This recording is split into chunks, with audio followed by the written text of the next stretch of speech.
واصبر نفسك مع الذين يدعون ربهم بالغداة তোমাকে যদি আমাদের হারাতে হয় আমাদের অনেক কষ্ট লাগবে আসলে। ওর তিলাওয়াতের মান এত চমৎকার, আমি যেরকম একটু লাউড পছন্দ করি, এরপরে তিলাওয়াতের পরিচ্ছন্নতা অর্থাৎ সুন্দর, সবগুলো মাখরাজ আদায় সুন্দরভাবে হয় এমন পছন্দ, ঠিক ওইভাবে সে তিলাওয়াত করতেছিল। কিন্তু দুর্ভাগ্যবশত তার কিছু প্রবলেম হয়ে যাওয়াতে বিষয়টা আমাদের কাছে খুব কষ্ট লাগছে। ফেনীর মাদ্রাসাতু ইবনে ওমরের ছাত্র হাফেজ মোহাম্মদ জুনায়েদ আসছে হাফেজ মোহাম্মদ জুনায়েদ। আল্লাহ আল্লাহ আল্লাহ সুবহানাল্লাহ। আসসালামু আলাইকুম ওয়া রাহমাতুল্লাহি ওয়া বারাকাতুহু।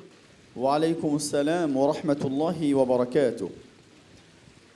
আউযু বিল্লাহি মিনাশ শাইতানির রাজীম।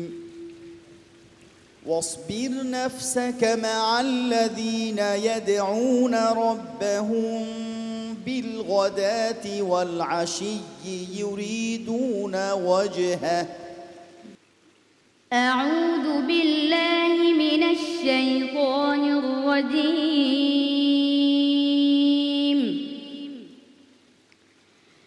بسم الله الرحمن الرحيم.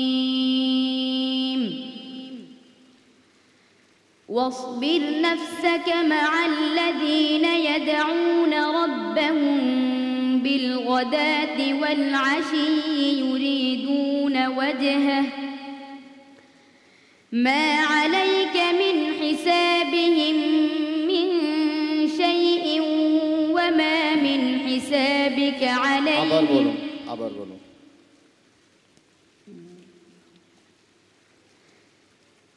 واصبر نفسك مع الذين يدعون ربهم بالغداة والعشي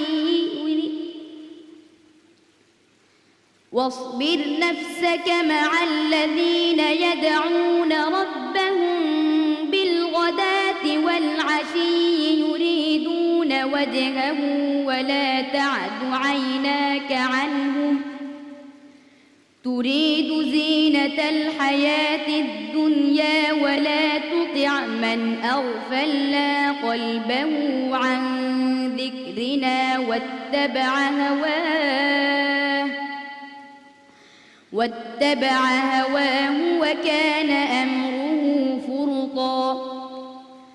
وقل الحق من ربكم فمن شاء فليؤمن ومن شاء وقل الحق من ربكم فمن شاء فليؤمن ومن شاء فليكفر إنا أعتدنا للظالمين نارا أحاط بهم سرادقها وإن يستغيثوا يغاثوا بماء كالمهل يشوي الوجوه بئس الشراب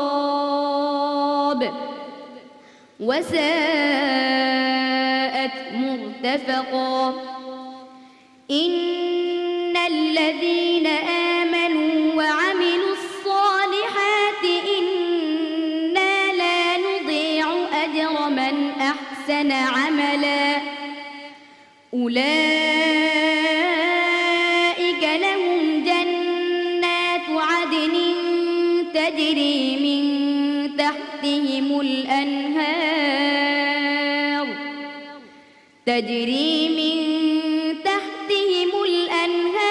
يحلون فيها من أساور من ذهب ويلبسون ثيابا خضرا من سندس وإستبرق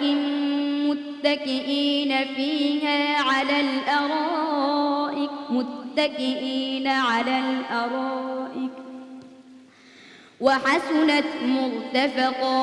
আবার বলো।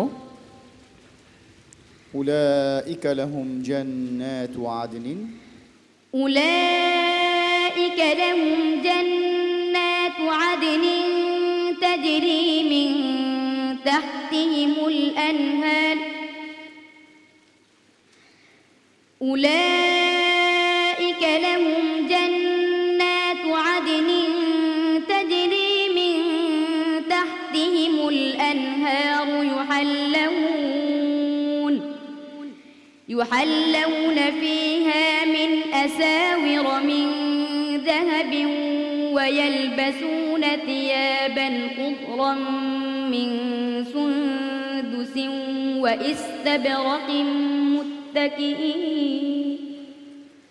وإستبرق متكئين على الأرائك متكئين فيها على الأرائك وإستبرق متكئين فيها على الأرائك وحسنت مرتفقا حسبك صدق الله العظيم মোহাম্মদ জুনায়েদ কয়েকটি প্রশ্নের উত্তর তোমাকে দিতে হবে সূরাতুল বাকারার নির্বাচিত কতগুলো শব্দ বা আয়াতের তাফসীর খুযু মা আতাইনাকুম বিকুওয়া তোমাদের যা দিয়েছি তা শক্তভাবে আঁকড়ে ধরো বিইذনিল্লাহ আল্লাহ তাআলার নির্দেশ বাল আকসারুহুম লা ইউমিনুন বরং তাদের মধ্যে অধিকাংশই ঈমান আনে না মাশাআল্লাহ অনেক সুন্দর উত্তর দিয়েছো জাযাকাল্লাহু খাইরা আল্লাহ আল্লাহ মোহাম্মদ জুনায়েদ, সুবহানাল্লাহ।